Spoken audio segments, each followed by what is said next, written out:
I am Dr. Surekha Tiwari. I am a practicing homeopath and a counsellor. I am based out of Bangalore. I have 2 clinics. One in the AECS layout and the other is in HSR layout. This is a very long answer and a very short answer.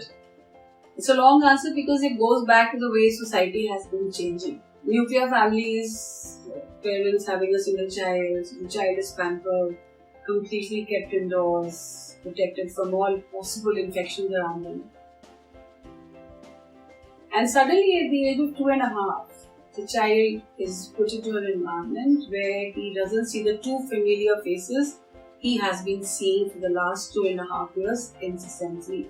This is known as technically separation anxiety. The majority of the children who refuse to go to schools or they do not want to go to school and they cry their heart out are basically suffering from separation anxiety.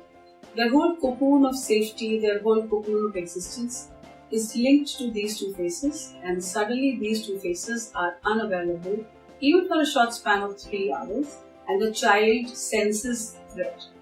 He has no recognition of the outside atmosphere. He does not know the world without the presence of these 2. This is the first fact.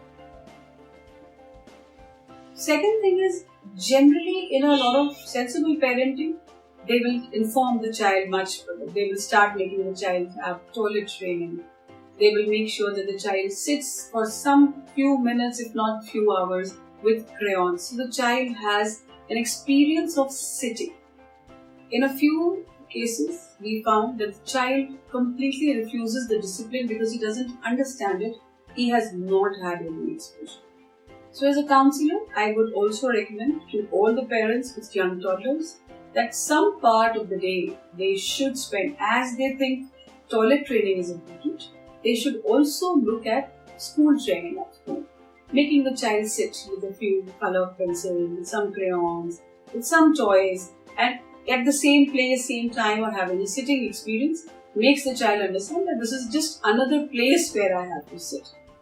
Because see, once the child gets into the kindergarten, he doesn't have a problem after a few days. The entire anxiety starts and ends after a few days once the other environment becomes familiar and playful. This is case number 1.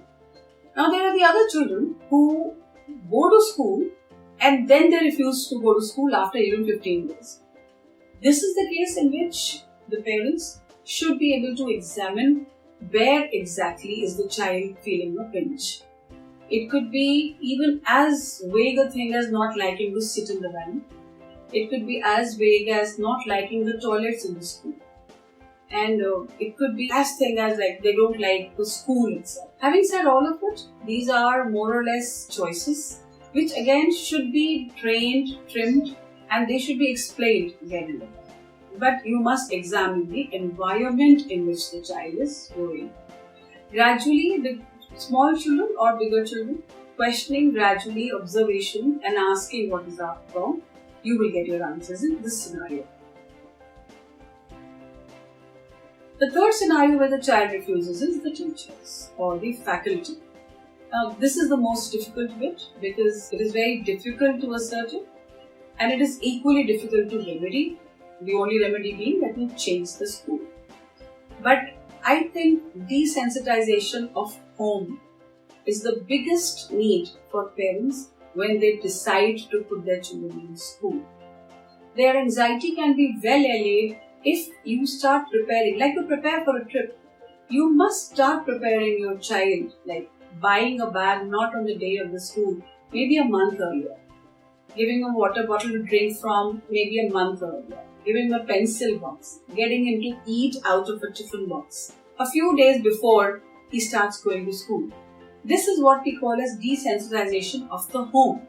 So the child does not see the home as the ultimate or the home as the only place of existence. He starts anticipating the next environment. And school going anxiety can be controlled.